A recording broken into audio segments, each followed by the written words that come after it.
Today we are joined by Emily. So Emily has been working with us for the last 3 months. I want to start with where you were when we first spoke. I had had IBD for a number of years, ulcerative colitis, and I'd sort of gone through various medications and it was starting to take over everything. And I just wasn't giving it attention that I needed to because I was trying to ignore what was going on and how much it was changing the way that I was living my life. And how did that affect you internally? At the time, I just took it as this is how it is. I think when you're diagnosed with something like IBD, you just have to accept it, get delivered this diagnosis and think, all right, that's how it is, and I've just got to deal with it. And how did this kind of show up in your daily life? I would avoid doing certain things, going out for coffee with friends. I couldn't go to shops without knowing where toilets were. It just made me really anxious. And that can essentially rule your life to an extent, can't it?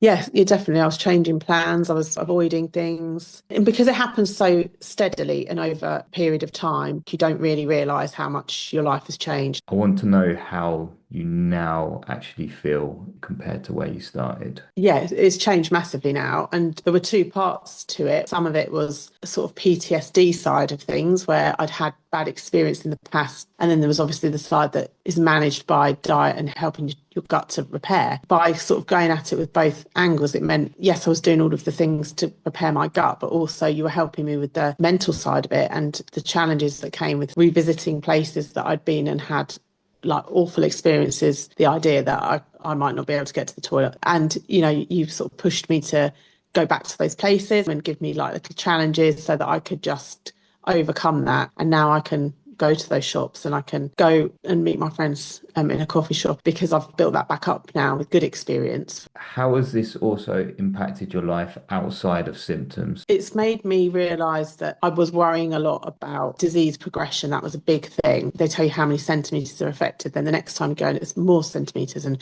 I just felt like I was on this sort of downward spiral that I couldn't get off. Now, having been through this and like within the first week of the 21 days, my symptoms had improved so much, and then week 2, even more, week 3, even more. And then adding other things in as the weeks went on and things weren't getting worse. They were still getting better. And it takes a long time to heal a gut that's so damaged, but I was still living with this fear of like a relapse and worrying that I was going to go backwards. And overcoming that is one of the biggest things, really. That has helped me with my confidence in loads of areas, really, thinking about work and how to deal with stresses there. So, if you could sum up the whole experience in one takeaway. It is life changing. It just gives you time to take stock of yourself a bit and the way that your body works, such a big picture of your brain and your gut and all the other parts, really, that some really simple changes and a little bit more time just to consider you as a whole would really benefit anyone. But especially if you've got IBD, just a bit of time to understand